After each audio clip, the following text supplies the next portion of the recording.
আসসালামু আলাইকুম। আমার দর্শক ভাইদের সামনে আজকে আমি একটি শিক্ষামূলক ভিডিও নিয়ে হাজির হয়েছি। সেটা হলো আমাদের এই প্রান্তীয় স্নেহের ছাত্রী তোরামোদক। তিনি পঞ্চম শ্রেণীতে সাধারণ গ্রেডে বৃত্তি পেয়েছিল, সরকারি যে বৃত্তিটা। আজকে আবার অষ্টম শ্রেণীতে অর্থাৎ জুনিয়র স্কুল সার্টিফিকেট পরীক্ষায় সরকারি বৃত্তিটা এই তোরামোদক পেয়েছে। আসলে কি বলবো, এই পৃথিবীতে যে যত পরিশ্রমী সে তত সফলতা লাভ করবে এবং উন্নতি তার জীবনে হবে। তোরা, তুমি যে বৃত্তি পেয়েছো তোমার কেমন লাগতেছে? অনেক ভালো। আচ্ছা, তুমি যে কষ্ট করে লেখাপড়া করছো তার কি একটা ভালো ফল পেয়েছো? আজ তুমি একটু তোমার ছোট ভাই বোন যারা আছে তাদের উদ্দেশ্যে একটু বলো যে ভালো করে লেখাপড়া করলে কি আসলে ভালো কিছু পাওয়া যায়? হ্যাঁ, ভালো করে লেখাপড়া করলে জীবনে উন্নতি লাভ করা যায়।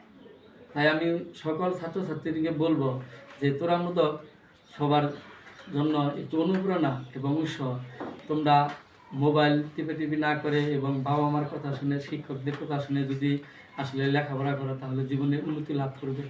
তাই পরিশেষে বলতে চাই, সবাই আমার দর্শক ভাইয়ের, আমার এই স্নেহের ছাত্রী তোরামোদকের জন্য সবাই দোয়া করবেন। তিনি যেন ভবিষ্যৎ ভালো উন্নতি করতে পারে, বাবা মার মনের আশা পূরণ করতে পারে, তার জীবনের যেন সফলতা দেখা তিনি পায়। এই বলে আজকের এই ভিডিওটি শেষ করছি। সবাইকে অনেক অনেক ধন্যবাদ। আসসালামু আলাইকুম।